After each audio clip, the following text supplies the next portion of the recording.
Bharatiya Janata party का राजस्थान का नेतृत्व जैसे हाथों में चला गया, जो नौसिखी है, जिन्होंने कभी जीवन के अंदर नहीं सोचा कि पहली बार एमएलए, पहली बार मुख्यमंत्री बन जाएंगे, कि आपके मुख्यमंत्री ने ऐसे ही किसी को बना दिया। दिल्ली वालों ने अपनी कठपुतली जो उनके इशारों पर नाचती है, ऐसे व्यक्ति से पर्चे का मुख्यमंत्री बना के इस राजस्थान का अपमान किया है। और राजस्थान के अपमान का बदला राजस्थान का जवान और किसान मिलकर लेगा। कि कांग्रेस भारतीय जनता पार्टी दोनों एक हो गई है, दोनों ने हाथ मिला लिया। राजस्थान में किसकी सरकार रही 70 साल में, बताओ मुझे। कांग्रेस भाजपा, तो 70 साल में कहाँ पहुंच गए आप लोग? नीचे चले गए 70 साल के अंदर। जो दिया, इस धरने की गूंज दिल्ली की पार्लियामेंट को सुनाई दे रहा है। और दिल्ली के अंदर बड़े मंत्रियों के साथ बात करते हैं कि जो बड़ा आंदोलन राजस्थान में चल रहा है, वो आंदोलन किस चीज का है, जवानों के लिए आप आंदोलन कर रहे हैं, कौन से मुद्दे हैं, इसकी गूंज हिंदुस्तान की सबसे बड़ी पंचायत के अंदर भी सुनाई दी। 2 बार और पार्टी मीटिंग को लोकसभा का इस मामले को लाया। और मैं फिर प्रयास करूंगा, मुझे पूरा भरोसा कि राजस्थान उच्च न्यायालय इस मामले में कोई अच्छा फैसला दे रहा, उम्मीद कर सकता है। अगर फैसला हमारे फेवर का नहीं आया, भर्ती रद्द नहीं हुई, तो दिल्ली कूच का ऐलान हम लोग करेंगे। और दिल्ली कूच का जब ऐलान करेंगे तो हमें 1 लाख से ज्यादा हमारे जवान हरियाणा, राजस्थान और तमाम लोग जो दिल्ली को घेरेंगे। तो दिल्ली की सरकार से इन भर्तियों को, आरपीएफ के पुनर्गठन, अग्निवीर, जो हमारे तमाम जवानों के मुद्दे, तमाम किसान के बेटों के मुद्दे, उनकी दिल्ली की सरकार से सहमति कराएंगे तो दिल्ली को झुकाएंगे। किस तरह बार बार हम राजस्थान की सरकार को समय समय पर झुकाया। दुर्भाग्य से भारतीय जनता पार्टी का राजस्थान का नेतृत्व जैसे हाथों में चला गया, जो नौसिखी है, जिन्होंने कभी जीवन के अंदर नहीं सोचा कि पहली बार एमएलए, पहली बार मुख्यमंत्री बन जाएंगे। शर्म आती है कि ऐसे लोग राजस्थान के मुख्यमंत्री हैं। लोग हमें कहते हैं कि आपके मुख्यमंत्री ने ऐसे ही किसी को बना दिया। आधे लोगों की नाम ही पता नहीं, आधे कुछ और बोलते हैं, आधे कुछ और बोलते हैं। और शर्म हमें आती है कि दुर्भाग्य राजस्थान का कि भारतीय जनता पार्टी को सीएम बनाना था तो कोई ठंका जगह बनाते। दिल्ली वालों ने अपनी कठपुतली जो उनके इशारों पर नाचती है, ऐसे व्यक्ति से पर्चे का मुख्यमंत्री बना के इस राजस्थान का अपमान किया है। और राजस्थान के अपमान का बदला राजस्थान का जवान और किसान मिलकर लेगा।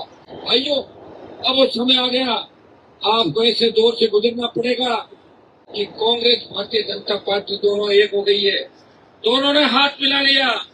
जब भी कोई जवान किसान की बात आएगी, कांग्रेस के सफेद पोष, कांग्रेस को बड़े नेता जो गर्मी के अंदर एयर कंडीशन से बाहर नहीं निकले, हजारों करोड़ रुपए कमाने, पेपर आउट करवा के, खुद के कोचिंग संस्थान खोल के, और बड़ी बड़ी डींग आंक रहे, बड़ी बड़ी बातें कर रहे हैं।